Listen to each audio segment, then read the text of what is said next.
শীতকালে তো আপনারা অনেক মিষ্টি পিঠাই খেয়েছেন, তো ঝাল পিঠে কি খাওয়া হয়েছে? তো ঝাল পিঠে খাওয়া না হয়ে থাকলে আপনারা একবার এই ঝাল পিঠার রেসিপিটি অবশ্যই ট্রাই করে দেখুন। এটি বানানো যেমন সহজ আর খেতে কিন্তু খুবই সুস্বাদু হয়। আর হাতের সামনে থাকা কয়েকটি উপকরণ দিয়েই আপনারা এটা বানিয়ে ফেলতে পারবেন। তাছাড়া সকালের জলখাবারে আপনারা কিন্তু এটা অনায়াসে পরিবেশন করতে পারবেন। তো এরকম সফট নরম ঝাল পিঠা বানাতে হলে এই রেসিপিটি একবার হলে ট্রাই করে দেখুন। আজকে আমি কিছু টিপস ও সঠিক পরিমাপ সহ এই পিঠার রেসিপিটি আপনাদের সঙ্গে শেয়ার করছি। রনিতাস ফুড প্লেসে আবারও একবার সকল বন্ধুকে আমি স্বাগত জানাই। তো চলুন দেখে নেওয়া যাক কীভাবে আমি এই ঝাল পিঠাটি বানাই। তো ভিডিওটা স্কিপ না করে পুরোটা দেখার অনুরোধ রইল। এখানে আমি সবার প্রথমে একটি মিক্সিং বোল নিয়ে নিয়েছি। এবার আমি এর মধ্যে দিয়ে দেব 1.5 কাপ অনুযায়ী বাজারের কেনা চালের গুঁড়ো। আপনারা কিন্তু চাইলে বাড়িতে আতপ চাল গুঁড়ো করেও করতে পারেন। আমি এখানে মেজারিং কাপে 1.5 কাপ অনুযায়ী দিয়েছি। আপনারা কিন্তু চাইলে 4 কাপ মেপেও দিতে পারেন। এবার আমি এর মধ্যে দিয়ে দেব স্বাদ অনুযায়ী নুন।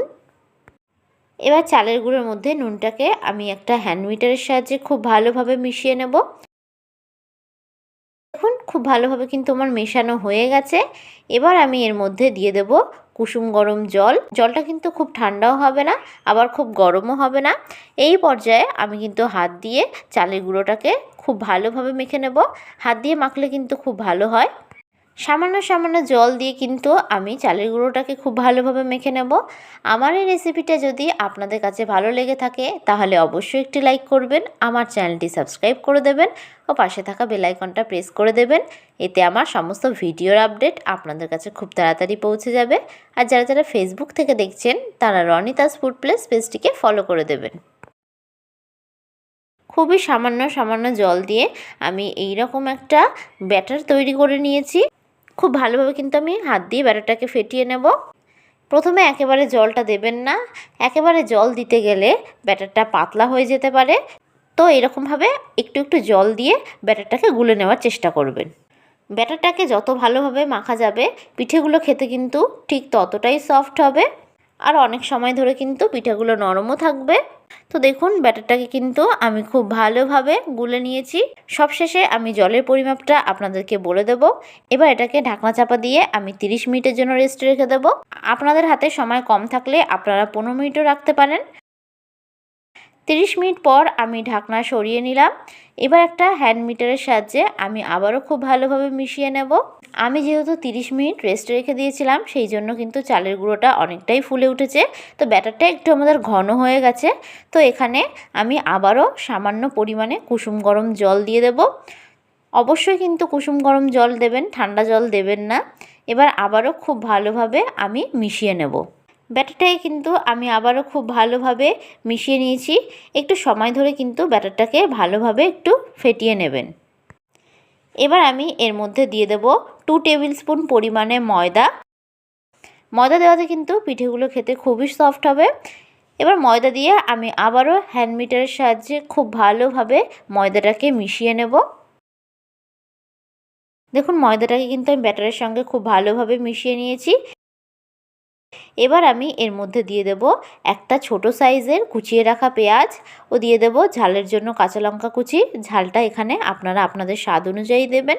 এবার দিয়ে দেব আমি ধনেপাতা কুচি। এবার সমস্ত উপকরণগুলোকে আবারও খুব ভালোভাবে আমি ব্যাটারটার মধ্যে মিশিয়ে নেব। খুব ভালোভাবে আমার মেশানো হয়ে গেছে। তো এবার আমি দেখিয়ে দিচ্ছি কীরকম কনসিস্টেন্সির ব্যাটার আপনারা গুলবেন। ঠিক এই রকম কনসিস্টেন্সির ব্যাটার কিন্তু আপনাদের গুলে নিতে হবে। আমি কিন্তু এখানে টোটাল 2 কাপের থেকে একটু বেশি পরিমাণে জল দিয়ে গুলিয়ে নিয়েছি ব্যাটারটাকে। এবার আমি এর মধ্যে দিয়ে দেবো 1/2 টেবিল স্পুন বেকিং পাউডার। এতে করে কিন্তু পিঠাগুলো খুব ভালোভাবে ফুলবে। তো আপনারা যদি না চান তাহলে নাও দিতে পারেন, এটা পুরোপুরি অপশনাল। বেকিং পাউডার ছাড়াও কিন্তু পিঠাগুলো খুব ভালো হবে। তো বেকিং পাউডার দিয়ে আমি আবার একটু মিশিয়ে নিয়েছি। একটু মিশিয়ে নিলেই জাস্ট হবে। এবার একটা আমি আপ্পে প্যান বসিয়ে দিয়েছি। প্যানটাকে হাই ফ্লেমে আমি খুব ভালোভাবে গরম করে নেব। প্যানটা খুব ভালোভাবে গরম হয়ে আসলে আমি একটা ব্রাশের সাহায্যে এইভাবে ঠিক সাদা তেল ব্রাশ করে দেব। আপনাদের কাছে যদি ব্রাশ না থাকে সেক্ষেত্রে আপনারা কাগজ অথবা একটা টিস্যু দিয়ে প্যানের চারিদিকে এইভাবে তেলটাকে মাখিয়ে নেবেন। তো প্যান থেকে ধোয়া উঠতে শুরু করলে এই পর্যায়ে আমি আগে থেকে যে ব্যাটারটা গুলে রেখেছিলাম সেটা 1 হাতা পরিমাণে দিয়ে দেব। ব্যাটারটা দেওয়ার সময় ফ্লেমটাকে লোয়ে করে নেবেন। তো 1 হাতা করে কিন্তু আমি ব্যাটার দিয়ে দেব। প্যানটাকে খালি রেখে একটু ব্যাটারটা দেবেন, কারণ পিঠাগুলো কিন্তু পরে ফুলে উঠবে, সেই জন্য একটু খালি করে দেবেন। তো সবকটা প্যানে আমি ব্যাটার দিয়ে দিয়েছি। এবার গ্যাসের ফ্লেমটাকে হাইয়ে রেখে 2 মিনিটের জন্য আমি ঢাকনা চাপা দিয়ে দেব। 2 মিনিট পর আমি ঢাকনা সরিয়ে নিলাম। দেখুন পিঠাগুলো কিন্তু খুব ভালোভাবে ফুলে উঠেছে। তো এবার একটা চামচের পিছন দিয়ে আমি ঠিক এইভাবে পিঠাগুলোকে উল্টে দেব। আপনারা কিন্তু চাইলে ছুরি দিয়েও করতে পারেন কাজটা। তো দেখছেন খুব সহজে কিন্তু পিঠাগুলো প্যান থেকে উঠে আসছে। সবকটা পিঠাই কিন্তু প্যান থেকে খুব সহজেই উঠে এসেছে। এবার এটাকেও আমি আবারও 1 মিনিটের জন্য ঢাকনা চাপা দিয়ে হতে দেব। 1 মিনিট পর আমি ঢাকনা সরিয়ে নিলাম। তো এই পিঠাও কিন্তু খুব ভালোভাবে হয়ে গেছে। তো একটা চামচ দিয়ে আমি পিঠাগুলোকে অন্য একটি পাত্রে তুলে নেব। খুব সহজে কিন্তু পিঠাগুলো তৈরি হয়ে যাচ্ছে, আপনারা কিন্তু দেখেই নিলেন।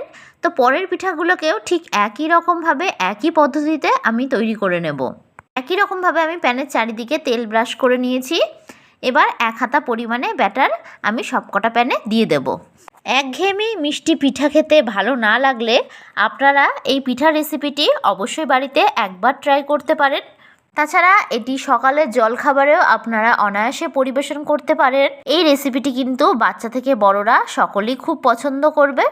আর যারা চিতই পিঠা বানাতে ভয় পান, তারা যদি এই রকম পদ্ধতিতে এই রকম পরিমাপ সহ বানান, তাহলে কিন্তু প্রথমবারেই চিতই পিঠাগুলো একদম পারফেক্ট হবে। দেখে নিন এই পিঠাগুলো কিন্তু আমার হয়ে গেছে। তো এই পিঠাগুলোকেও আমি অন্য একটি পাত্রে তুলে নিলাম। তো দেখেই নিলেন খুব সহজে কিন্তু তৈরি হয়ে গেছে আমাদের ঝাল চিতই পিঠার এই রেসিপিটি। তো দেখুন পিঠাগুলি কতটা সফট ও নরম হয়েছে, ভেতরটাও কিন্তু একটুও কাঁচা নেই। তো আপনারা অবশ্যই রেসিপিটি একবার হলেও বাড়িতে ট্রাই করে দেখবেন। আমার এই রেসিপিটি যদি আপনাদের কাছে ভালো লেগে থাকে তাহলে অবশ্যই একটি লাইক করবেন, আমার চ্যানেলটি সাবস্ক্রাইব করে দেবেন ও পাশে থাকা বেল আইকনটা প্রেস করে দেবেন। এতে আমার সমস্ত ভিডিওর আপডেট আপনাদের কাছে খুব তাড়াতাড়ি পৌঁছে যাবে। আর যারা যারা ফেসবুক থেকে দেখছেন তারা রনিতাস ফুড প্লেস পেজটিকে ফলো করে দেবেন। আশা করি আপনারা সকলে ভালো থাকবেন, সুস্থ থাকবেন। ধন্যবাদ।